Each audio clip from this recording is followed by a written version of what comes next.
The Bell in the Jail from Love Bites. It's the next track on the Love Bites EP2, which we're catching up on now. Quite late in the day, but yeah, I'm finally catching up on this one. And I said before with the first 3 tracks, Unchained, I thought it was great. Some people thought it was a little bit poppier, but I thought it was a great accessible Love Bites song. Soul Defender went a bit harder, still felt like a single. Where's Identity that we checked out was just pure energy. So what are we going to get with The Bell in the Jail? And to be honest, as someone who loves songwriting, as I said, I'm kind of hoping it's something different from the first 3 tracks, that this variation keeps on going. Now, when I was looking this up, because as you can see, I'm looking on YouTube, I'm listening to the songs on YouTube, like through YouTube Music. One of the things that came up when I searched The Bell in the Jail was a video which was described as the FAMI version. And that kind of made me think, obviously, I'm going to watch the album version first, listen to the as intended in the studio before anything else. But it made me think, because actually that's one of the things I forgot, which is, of course, this is the first record, first multi-track record to come out from Love Bites with FAMI really there from the beginning. Now, I know she was on the last album, but that album had already gone into creation. It had already started to be formed before she joined. So this is the first time we've really just had like a FAMI is in from the get-go, no questions. She is part of Love Bites, 100% in everything you hear here, kind of record. So I want, and I am yet to hear, although we've heard the quality of her playing, I'm yet to hear something where it really stands out and goes, wow, she's done something that changes the feel. So I don't know, in a way, maybe I'm misleading myself just because I saw something in a search, but it's now sort of awoken my interest in really listening to hear what FAMI does to hopefully make this one a little bit of her, stamp her mark on this track, maybe a bit. But as well as that, I'm just interested to see where this goes next, because it's a 5-track record, and so far the first 3 tracks have had very clear identities. I love songwriting. That's what I want to hear. So let's go. The Bell in the Jail is another nearly 5-minute track this time. Hopefully it's going to be as engaging as everything up to this point. Let's go.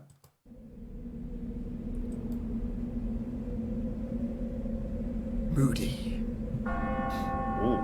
Yeah, we're going dark. Timed that well.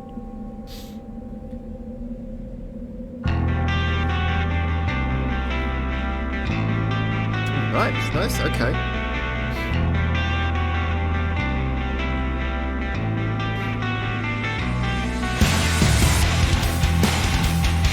Oh, immediately, very different energy.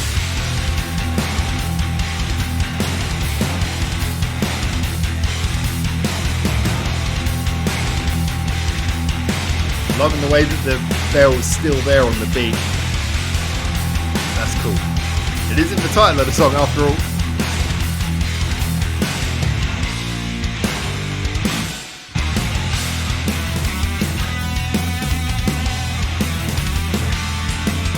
Okay, we're stepping up a bit.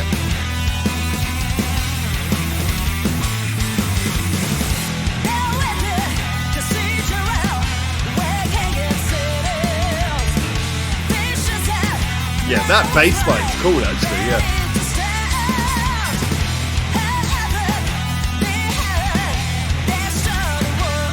Kind of like a counter riff. Alright, we're getting some of that FAMI action in this song.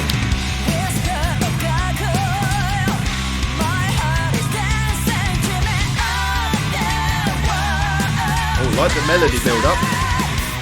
Chorus?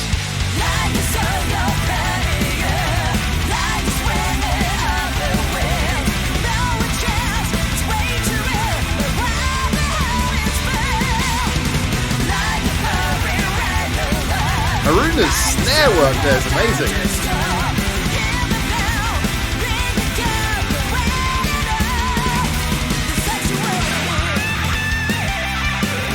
Yeah, Haruna's been great on this album so far.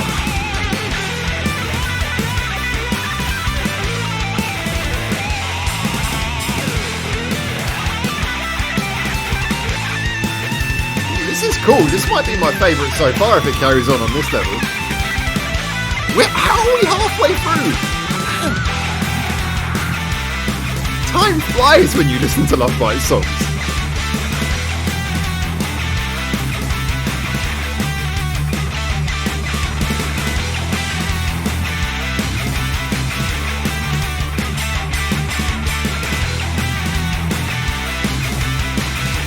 Yeah, I love that snare riff.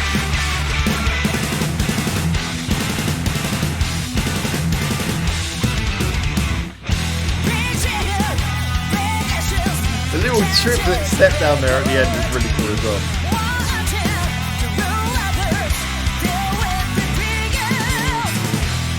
Those little bits Haruna's adding are really adding a lot. But that riff as well, the way it just leaves you hanging on that last note each time round.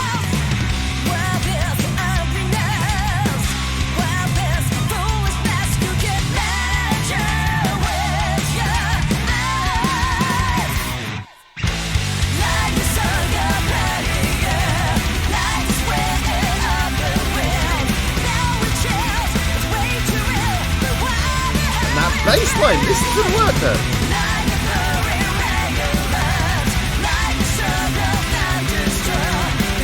That's what I wanted from FAMI from day one, and I'm so glad to hear it. I really like that. Yeah, FAMI is definitely stepping up on this one. I mean, she's been great, but you know what? It's nearly 5 minutes, and I can't believe the song's already nearly over. It feels like it could go longer. That is such a compliment, especially coming from me.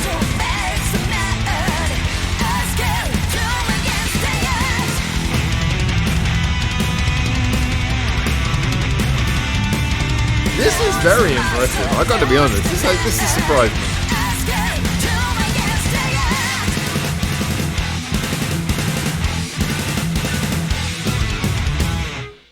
Do you know, when I was recording the intro for this reaction a moment ago, obviously before the song, I was thinking to myself, I was like, maybe I should stop talking, because I was like, I'm giving too many expectations. I'm setting myself up for disappointment, or at least setting myself up for it to be something totally different from what I'm talking about.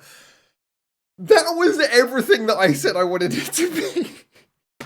I mean, I said I wanted it to be something different rhythmically. I don't know if I said that in this intro or at the end of the last video, but it started off very rhythmically different. Now, admittedly, it then sort of like went up more into their normal tempo, but Haruna was doing so much rhythmically there to make that interesting. I love the little sort of touches, the little just occasional bits she's adding, like a little China cymbal, a little bit of crash here and there, and that little snare. You know, the snare rhythm is not like the most unheard of rhythm ever, but just the way she put that in, and then sort of mixed that with the double kick just made the rhythm so interesting. For something which was like machine gunning away, there was like little intricacies. It wasn't just sort of bam, bam, bam, bam, bam. The rhythm actually had a little bit of a skip to it.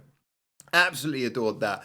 FAMI was doing the thing that I have been waiting for her to do. And to be honest, I know this is, in metal riff-based genres, and I'm not being condescending here, I'm just being honest. Riff-based genres, as a general, it's more normal for the bass and the guitar to kind of go in a certain degree of following each other. You know, when you're doing a riff, that can make the riff harder if both the instruments are playing at the same time. But for me, one of the things that's always made Japanese music so special, amongst many things, but especially in Japanese rock, is the fact that unlike a lot of Western rock, the bass guitarist is usually doing something very different from the guitarist, and it just makes the music so much more full. So in the case of LOVEBITES, yeah, I understand more than a lot of other bands. I would expect the bass and the guitar to be more tied together because it's a riff-based genre that they usually work with. But in a song like this, just when FAMI's sort of cutting loose and just doing these walking bass lines as well, and it's not just leaning into slaps. So often, and again, nothing against slap bass, but so often, when someone wants to show off, it's like suddenly the slap bass comes out. It's like, look, we're really good. It's like, no. FAMI was playing in a way here that if you're not really looking for it, you might not have even noticed it. It would just subconsciously made you think, wow, this song's actually got, sounds really nicely layered. But when you listen for it, she's just doing these nice sort of walking bass lines, and she's just moving around the fretboard. She's doing clever things that are bringing the most out of the melody, most out of what the guitars are doing. It's making everything sound more fluid. And especially in a song, again, I've said this about LOVEBITES songs before, when you've got something which is rumbling along really quickly, you need something that's sort of moving at a different pace in the arrangement, which, if you like, gives the whole song more longevity. And so a bass line like this, where it's walking around and sort of moving over the place and keeping it interesting for your ears, that's great, because it means that the headbanging doesn't just become like this trance-like thing where it's just repeat, repeat, repeat. It's like there's so much more going on when you've got an active, walking, interesting bass. And when you got FAMI, you got all you need to do that. Asami, again, there's almost no point talking about her vocals. They're always great, but this one was really nice because it got to use her voice in full. this wasn't so much a guitar song. You know, there was great stuff there. I really liked the riff again. I like the way that riff in the verses just always ended up leaving you on a hanging kind of note, and then it would go up, and then it would hold. That was kind of cool, but it wasn't so much of a complicated song for the guitarists. You know, but again, they always deliver something cool, and they did here. This was more just that I really enjoyed the riffs that they did here. I thought they wrote some good riffs for this that really worked. But for me, again, I'm loving hearing the Love Bites rhythms. We always know Asami, Midori, Miyako. We know the talent there. It's fine. That's been on show. No one's ever going to question it. But I love hearing the rhythm section. Yeah, Haruna's talents have grown. She's just become. I don't know if it was just she getting used to writing more and more, but her drum lines have got more and more interesting, especially in the last few years. They've turned from really cool, energetic to actually interesting, like more and more interesting. And FAMI, she's always been a great bassist, but I'm just loving hearing stuff like this, where she's doing something which is really interesting, and in no way it doesn't suddenly not sound like a Love Bite song. It doesn't suddenly like she's misread the assignment. She's just brought her talent to the assignment and applied her stamp, her quality, her skills, her ability to interpret a song perfectly. It still feels like Love Bites, but she's added something without taking anything away. So yeah, this was great. I really enjoyed it. And again, 4 for 4.